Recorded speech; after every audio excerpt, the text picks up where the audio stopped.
The cold had a sound. It was not the dramatic sound of a storm, no howling wind, no cracking ice. It was quieter than that. A deep, settled silence that pressed against the walls and the ceiling and the inside of her chest like something living. Nadia Ose had been inside the facility for 9 days. She knew this because she had scratched a mark into the frost on the inside of the metal wall each morning when she woke, if waking was the right word for the slow, reluctant return to consciousness that the cold allowed. 9 thin lines. She stared at them now from where she sat, knees pulled to her chest, back against the wall, her breath making small white clouds that dissolved before they reached the ceiling. The facility was a decommissioned cold storage unit, part of a supply chain depot on the outer edge of an industrial zone that no longer operated. She had come here following a lead for the investigative piece she had been building for 8 months. A story about falsified export records and the companies behind them. She had found more than records. And then the door had been locked from the outside. Her phone had lasted 2 days. Her portable battery had given out on day 4. 9 marks on the wall. She pulled her coat tighter and listened to the silence. She had tried everything she could think of. The door first, an industrial sliding mechanism, heavy-gauge steel, locked by an external bolt she could hear but not reach. She had spent the better part of day working at the edges, looking for give. There was none. The walls were solid. Insulated panels built for cold retention, not for human containment, which meant they were thick and seamless and indifferent to her fists. There was a ventilation shaft near the ceiling. She had spotted it on day 2 and spent 3 hours trying to reach it, stacking empty pallets from the back of the unit into an unstable platform. She had gotten within 1.5 meters before the stack shifted and she came down hard on her left side. She lay on the floor for a long time after that. Not dramatically, just resting, letting the pain settle into something manageable. Her supplies, a half-eaten granola bar she'd had in her bag, a water bottle she refilled from a thin condensation drip along the back wall, slow but real, a scarf, her notebook, 2 pens. She still wrote in the notebook, old habit. Her editor had always said, when everything else fails, write down what you know. She wrote down what she knew. It helped a little to have something to do with her hands. By day 5, the granola bar was gone. She had rationed it, small pieces, never more than she needed, but it ran out anyway, the way things did when there wasn't enough to begin with. She wasn't starving yet. Her body was doing what bodies did, conserving, adapting, getting quieter. The hunger was there, but it was not loud. The cold was louder. What was harder to manage was the thinking. When you had nothing to do and nowhere to go, and darkness came in a smooth, total way that the facility's 1 weak overhead light barely interrupted the mind, filled the space. And it didn't always fill it well. She thought about her mother in Accra. They spoke every Sunday. This Sunday had come and gone in silence. Her mother would have noticed immediately, would have tried calling, would have called again, would have called her editor, her flatmate, the series of escalating contacts that a mother's worry produced. But did that translate to someone looking? She didn't know. She pressed her pen to the notebook. Day 5. Cold stable. Water from wall still running. Mental state, holding, barely. She stopped, crossed out barely, wrote, holding. She needed to believe that was enough. The world outside moved exactly as it always had. In the city, 3 kilometers from the industrial zone, life proceeded at its ordinary pace. Coffee shops and traffic and small arguments about small things. The news cycle turned. Other stories ran. Nadia's editor, a compact and efficient woman named Suki, had tried her phone 7 times over 2 days before assuming Nadia had gone dark on purpose. It happened. Nadia was the kind of reporter who disappeared into a story, who stopped returning messages because returning messages cost time she needed for other things. Suki sent 1 email on day 3. Update when you can. We have space in the Friday edition if you're close. Nadia's flatmate assumed she was with a source. Her mother, when no call came by Monday evening, rang the editor. Suki reassured her. Nadia was fine, probably just focused. You knew how she got. By day 6, no one had filed a report. No one had contacted the police. No one had gone to the industrial zone looking for a car or a bag or a woman who had said she was following a lead. She was a person the world had temporarily misplaced without noticing. It happened more often than people thought. The silence outside matched the silence inside. And inside, Nadia scratched the sixth mark on the frost. His name was Cassian Varel. He was 38 years old, and he operated, as a rule, at a remove from other people's problems. Not because he was cold, or not only because of that, but because he had learned, through a series of formative experiences he rarely discussed, that involvement was expensive. It cost time. It cost clarity. It cost the kind of focused attention that his work required. His work was private intelligence, corporate, primarily, due diligence investigations for acquisition targets, security assessments for high-value clients, discreet inquiry into the kind of financial irregularities that companies preferred to discover before they became public. He was expensive and he was effective, and he maintained both qualities by being selective. He had an apartment in the city that was spare and organized and did not contain anything he hadn't chosen deliberately. He had two people he trusted entirely: his analyst, a young woman named Petra, and a retired investigator named Holt, who consulted for him when the fieldwork required company. He did not have a great deal else. He had made peace with this some time ago. On the morning that changed things, he was at his desk reviewing a client file, a routine acquisition check, nothing unusual, when Petra forwarded him something. "Flagged this for you. Might be nothing. Thought you should see it." He opened the attachment. It was a shipping manifest, not the whole document. Petra had pulled a single section, highlighted in yellow. A record of cold storage unit rentals in the outer industrial zone, attached to a shell company Cassian had encountered before.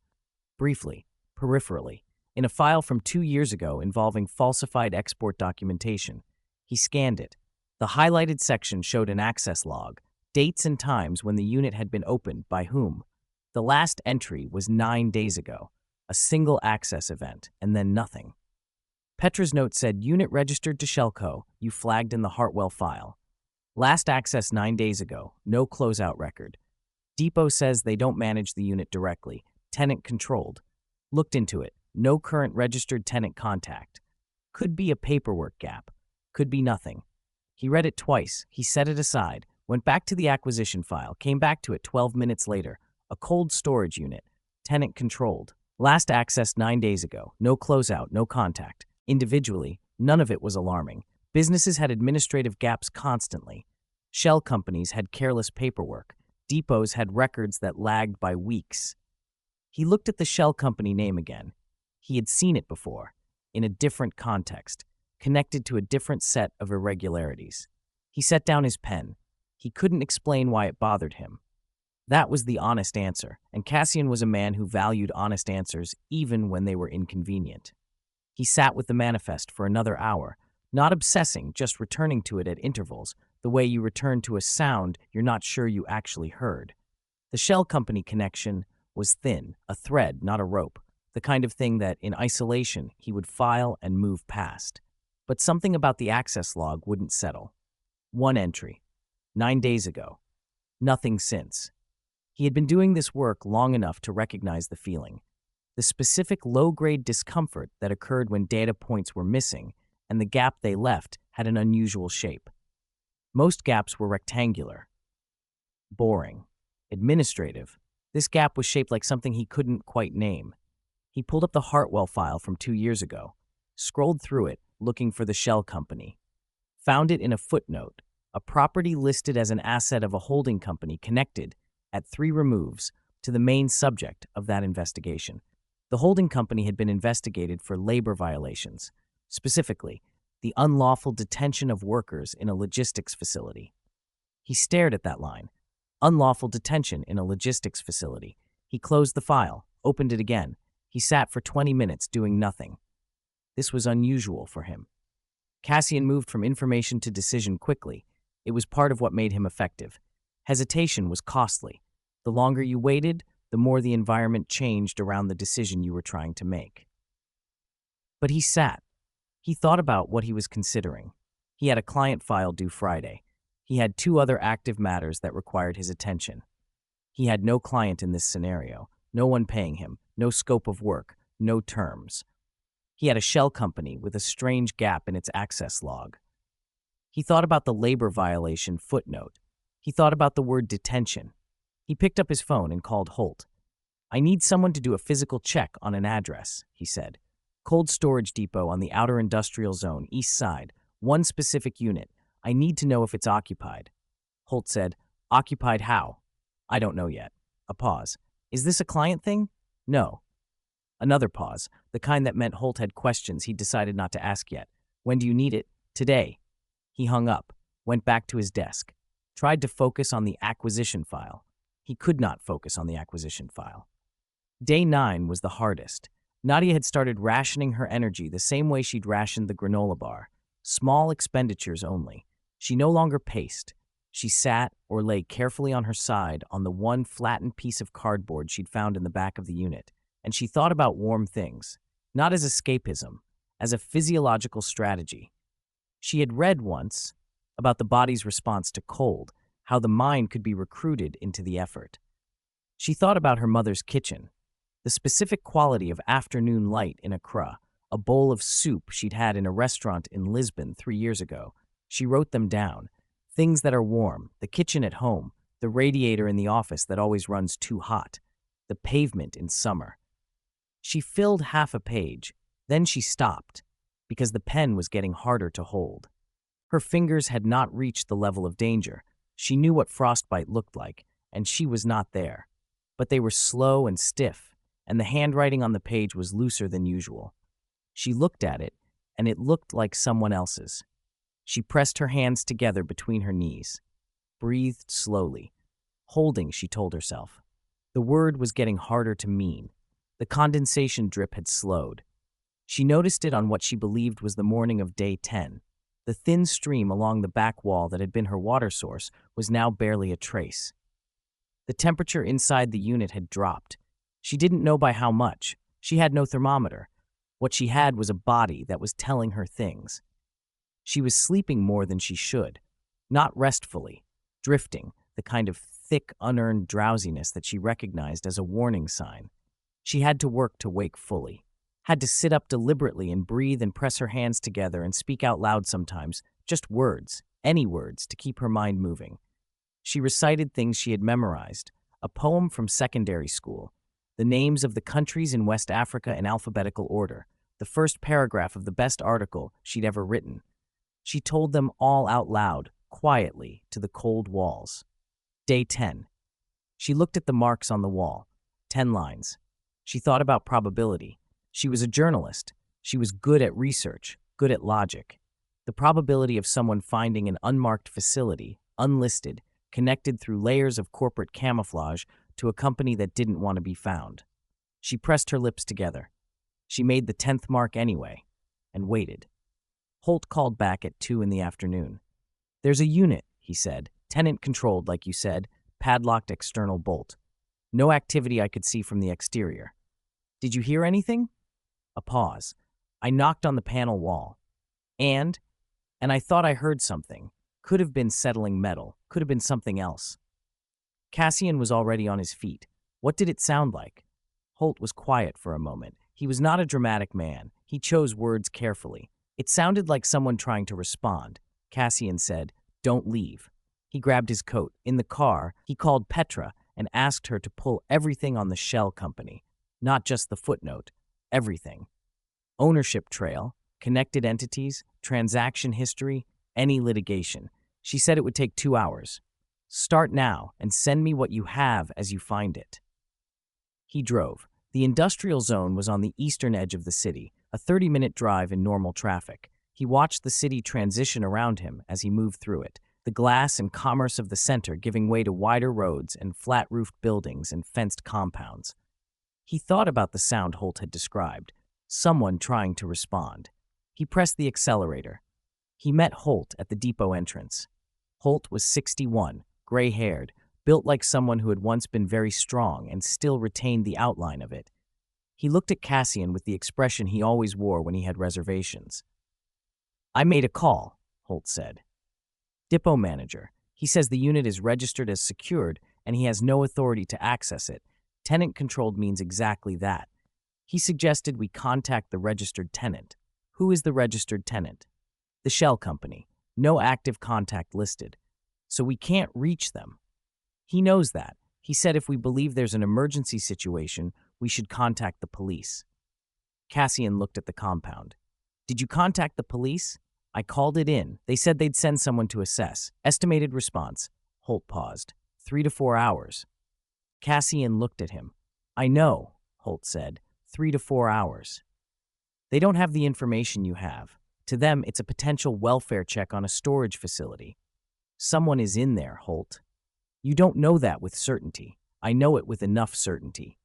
He turned to the compound fence. Is there a facility manager on site who can give us access to the external bolt without opening the unit itself? Holt nodded slowly. Possibly. Then let's go find out. The facility manager was a tired man named Garrett who had worked the depot for 11 years and wanted, above all, to avoid paperwork. Cassian spent 7 minutes with him. He showed him the access log, the 9-day gap.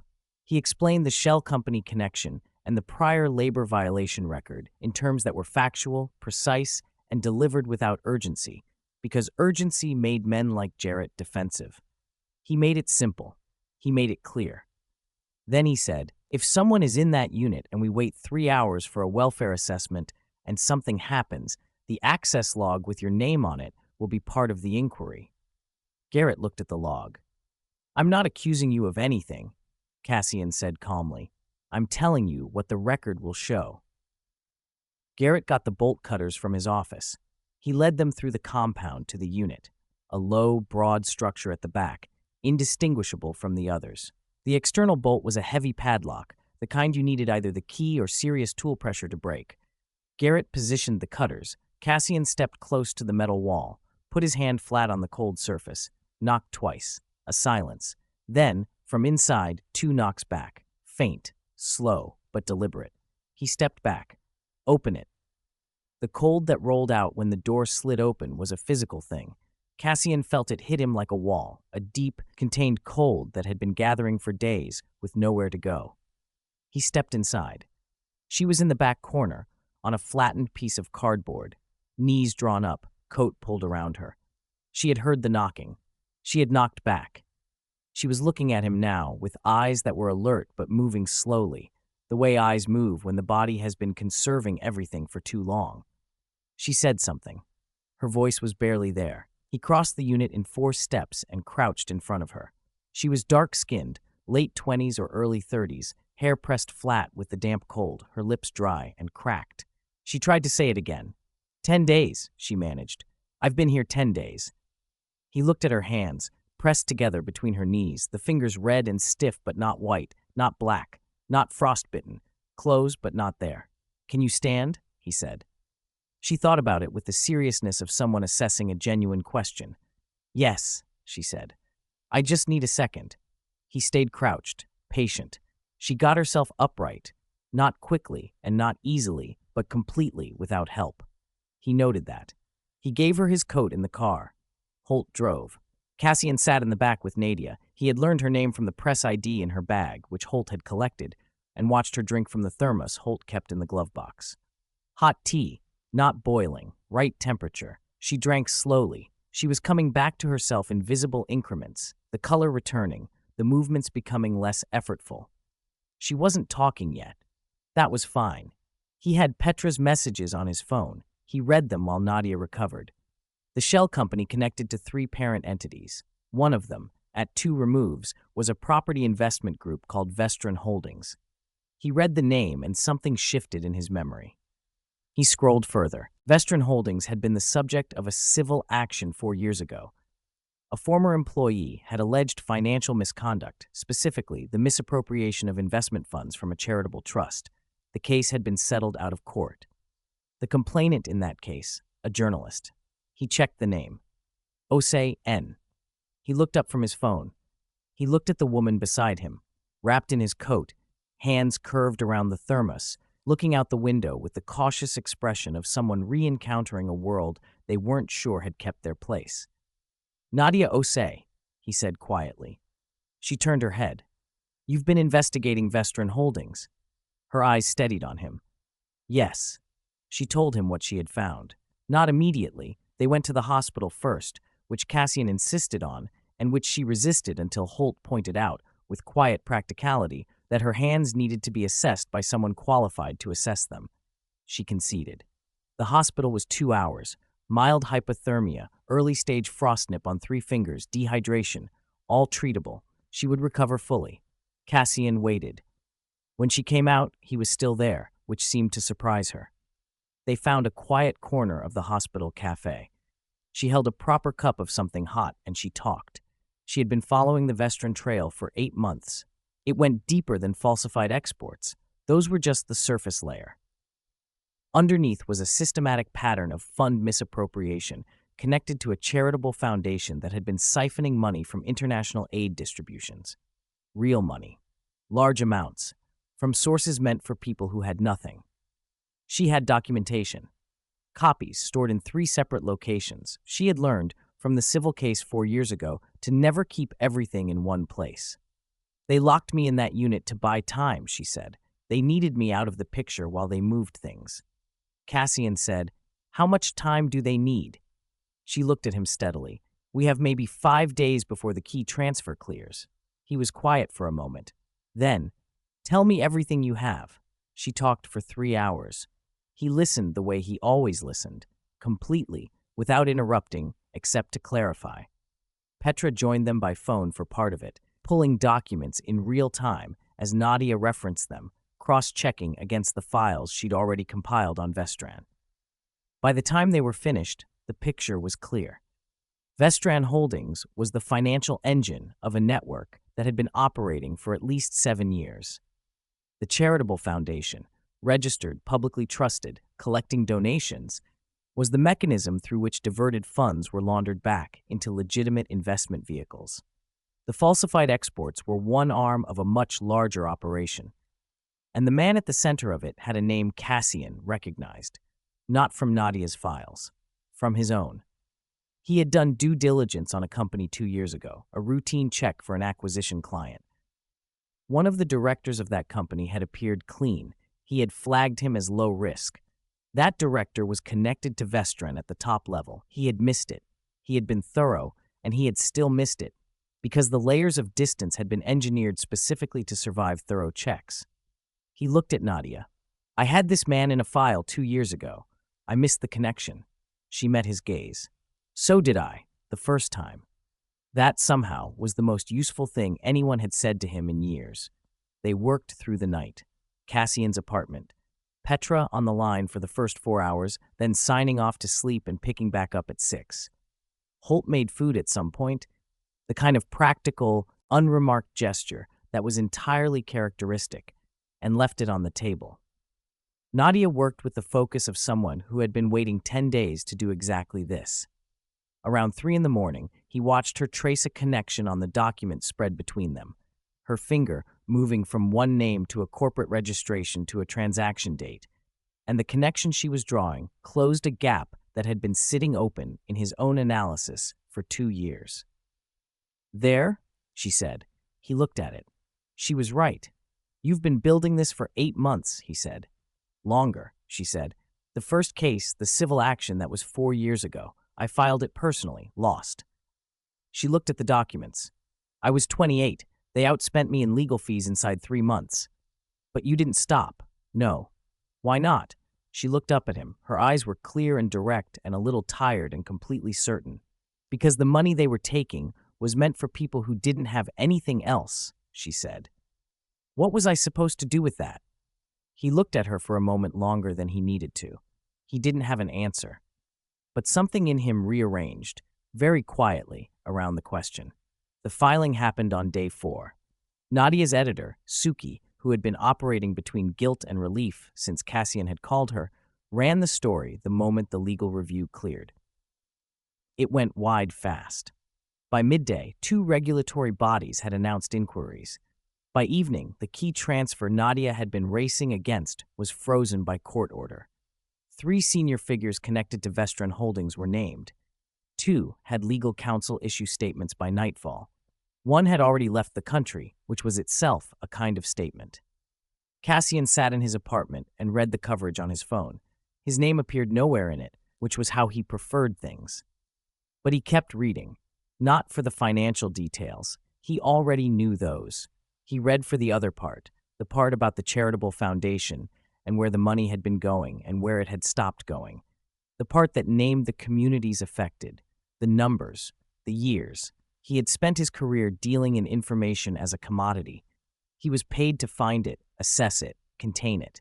He was very good at this. He had told himself for a long time that the work itself was neutral, that the finding was the thing, and what happened after was someone else's category. He sat with that now. He sat with it for a long time. He thought about the two knocks that had come back through the metal wall. Faint, slow, but deliberate. 6 weeks later, she called him. Not about the story, that was still moving through its legal processes, and he followed it from a distance. She called on a Tuesday evening, and when he picked up, she said, "I'm working on the next layer." He was quiet for a moment. There's a next layer. There's always a next layer. A pause. I could use a second set of eyes, someone who knows how corporate structures obscure ownership, someone who's good at finding things people have tried to bury. He looked out the window of his apartment. Below, the city moved in its ordinary way, indifferent, continuous, full of structures built to hide things from people who hadn't yet looked hard enough. "I work alone," he said. "I know, so do I." Another pause. "I'm not asking you to change that. I'm asking if you want to look at something that matters." He thought about 2 years ago, and a name he had cleared, and the gap that had sat open in his analysis for all the time between then and now. He thought about a woman making marks on a frost-covered wall because there was nothing else she could do. He thought about what she had said at 3 in the morning.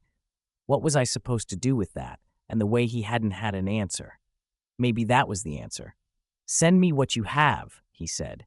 She did, and this time he didn't set it aside.